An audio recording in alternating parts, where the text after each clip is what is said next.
Dobar dan, poštovani gledatelji, gledate emisiju Nedjeljom u 2. Današnja emisija malo je drukčija nego inače, naime imamo 6 gostiju. Svaki gost otprilike dobit će po 10 minuta, a u emisiju smo pozvali ljude koji su na neki način obilježili prošlu 2014. godinu. Prvi gost s nama u studiju je predsjednik udruge 100% ratnih vojnih invalida prve skupine, gospodin Đuro Glogoški. Dobar dan i dobrodošli u emisiju. Gospodine Glogoški, pitanje prvo, aktualno. Premijer Milanović jučer je izašao sa informacijom da ste 12 dana nakon početka prosvjeda bili s njim na sastanku. Zašto vi niste rekli tu informaciju? Da, bio sam na sastanku. Ono što treba naglasiti, a to je da je dogovor bio, kako je to tražio predsjednik vlade, gospodin Milanović, da o tome ne izlazimo u javnost. Ono što želim naglasiti da je ciljano odabrao baš jučerašnji dan kada sam ranjen prije 23 godine i sigurno je da je to bio razlog zašto je on izašao jučer sa tom svojom izjavom. Vi tvrdite da je on zamolio da to ne izađe u javnost? O svemu tome što je bilo na tom sastanku, o svemu tome kako sam došao u vladu, kako sam izašao iz vlade, o svemu tome ću govoriti sutra na tiskovnoj konferenciji. Možete li nam barem reći tko je bio posrednik? Najavljivali ste posrednika. O tome ćemo sve sutra reći. Znači, tko je posrednik, tko je došao po mene, kako sam ušao u vladu, o čemu smo razgovarali, koliko je trajao razgovor, što je rekao predsjednik vlade na kraju i kako sam izašao iz vlade. Možda mi niste odgovorili na prvo pitanje. Zašto vi do sada niste izašli s tom informacijom? Pa rekao sam zato što smo bilo dogovoreno, predsjednik vlade zamolio da o tome ne govorimo u javnosti. A predsjednik vlade kaže da nakon što smo povukli 2 zakona iz Sabora, samo da im taktički pomognemo, oni su ostali tamo da bi mogli dočekati novu godinu s HDZ-ovom kandidatkinjom. Pa to je još jedan dokaz da predsjednik vlade ne poznaje neke stvari. Nisu ništa povukli iz Sabora. U javnoj raspravi je bio nacrt prijedloga izmjene i dopune zakona o pravima hrvatskih branitelja, on je povučen iz javne rasprave. Također nisu povukli iz Sabora niti zakon o mirovinskom osiguranju. On je stupio na snagu 1.1.2014. godine, počeo se provoditi sa 1.1.2015. godine, s tim da je zaključak Odbora za ratne veterane bio da se taj zakon prolongira na 6 mjeseci.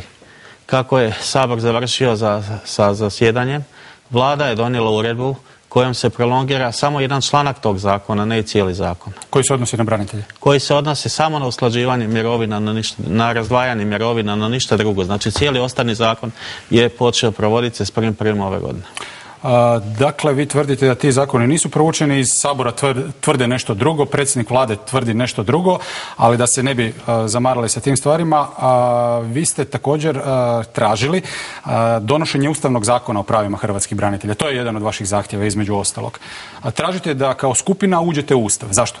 Tražimo iz više razloga. Prvo, radi se o ljudima koji su stvarali Hrvatsku domovinu. Radi se o hrvatskim braniteljima, članovima njihovih obitelji. 20 godina smo svjedoci da političke opcije pokušavaju manipulirati populaciju hrvatskih branitelja kad god im to odgovara, neovisno o tome koja je politička opcija na vlasti.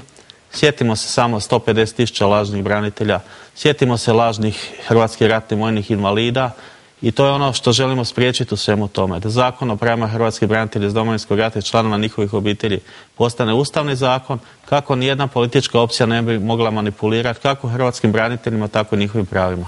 Na tom tragu imamo jedno Facebook pitanje, ja ću moliti da nam ga puste iz režije. Dakle, ono otprilike glasi ovako. Da li gospodin Glogoški stvarno misli da oni u šatoru predstavljaju sve hrvatske branitelje ili samo one koji imaju mirovine? Što je sa svima nama koji smo iz rata izašli neokrznuti s PTSP-om bez da smo ga naplatili, nezaposlenim i zaposlenim hrvatskim braniteljima koji jedva spajamo kraj s krajem? Od Hrvatske države i njenih građana ne tražim da mi se klanjaju kad idem ulicom, ne tražim ni vlastitu emisiju na prvom programu, ali trebam posao za suprugu, djecu, sebe i plaću dostojnog čovjeka. Dominik Kirinčić vas pita, u stvari sukus tog pitanja je da želite biti posebna kategorija u Ustavu. A zašto? Naravno da želimo, zato što smo stvarali Hrvatsku državu. Ako u Ustavu Republike Hrvatske mogu biti nacionalne manjine, zašto ne bi mogli biti oni koji su stvarali Hrvatsku državu? Ne mislite li, kaže Fred Matić, da na taj način navlačite odioznost na branitelje, da se misli, eto sad branitelji moraju biti povlašteni u odnose na ostale? Nisu oni povlašteni. Ono što treba naglasiti to je da prava imaju samo stradalnici Domovinskog rata i članove oni koji su ubijeni i koji su nestali. Svi ostali hrvatski branitelji ili rade, ili kao većina hrvatskih građana su nezaposleni, pa nemaju nikakva primanja. Kad smo već kod Freda Matića, izjavio je, to je nova njegova izjava, da se o vama, Đuri Glogoškom, država jako dobro skrbi, jer kaže Fred Matić da vi imate primanja od skoro 25.000 kuna. Pa meni je izuzetno drago što on vodi brigu o tome koliko su moje primanja, međutim treba iznijeti podatke onda koliko su točna moja primanja. Naravno, to je još jedan dokaz da Đuro Glogoški u šatoru nije radi sebe, je zbog svih hrvatskih branitelja, članova njihovih obitelji. Jesu li vaša primanja toliko koliko on kaže?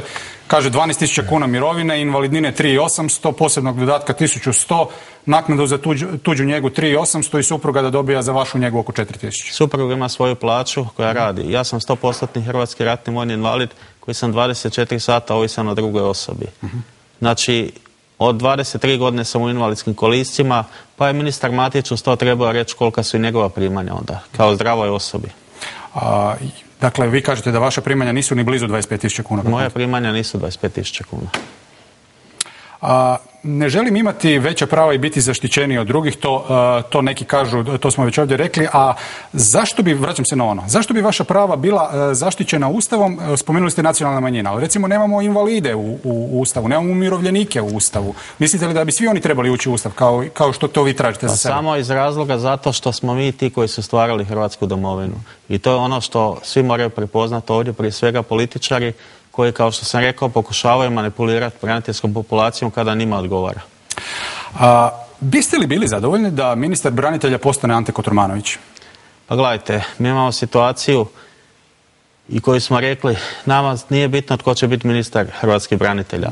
Znači osoba koja je spremna na suradnju sa hrvatskim braniteljima. Svjedoci smo zadnje 2-3 godine da hrvatski branitelji nisu partneri u Ministarstvu hrvatskih branitelja, već da su to neke druge civilne udruge. Osobno sam nekoliko puta razgovarao s ministrom Kotromanovićem, koji mi je u Ministarstvu obrane rekao da je vrijeme da se zatvori knjiga o Domovinskom ratu, a kada smo zadnji put razgovarali u Hrvatskom saboru, rekao je dokle mislimo da bi trebalo postojati Ministarstvo hrvatskih branitelja. To znači da ne biste ni bili zadovoljni s Kotromanovićem? Ako je ministar Kotromanović taj koji treba postati ministar hrvatskih branitelja, ako je spreman na suradnju sa hrvatskim braniteljima, ako je taj koji će kao temelje Hrvatske države priznati Domovinski rat i hrvatske branitelje, tada smo spremni na bilo kojeg ministra. Više manje u javnosti je poznato da tražite ostavke 3 ljudi iz Ministarstva branitelja. Možda je nejasno zašto tražite ostavku Vesne Nađ.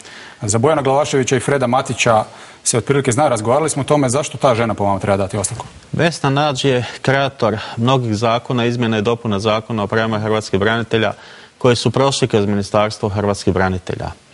Ona vrlo vješto koristi svoj položaj u Ministarstvu hrvatskih branitelja kada je njena politička opcija na vlasti. Međutim, onog trenutka kada je netko drugi na vlasti, tada je nema na tim funkcijama, tada prešutno prelazi preko svih drugih stvari. Čak imamo jednu zanimljivu situaciju da je 2010. godine, kada je bila kao pilot projekt jedinstveno tijelo vještačenja, tada je Vesna Nađ, koja je radila u Ministarstvu branitelja, rekla da je to nemoguće provesti. Tada je Hrvatska demokratska zajednica bila na vlasti. Međutim, sada kada je SDP na vlasti, znači ta ista Vesna Nađ govori o tome i prihvatila je znači takav prijedlog da zakon o jedinstvenom tijelu vještačenja prođe kroz saborsku proceduru. Kada bi po vama mogli završiti prosvjedi? Pa sve ne ovisi o nama.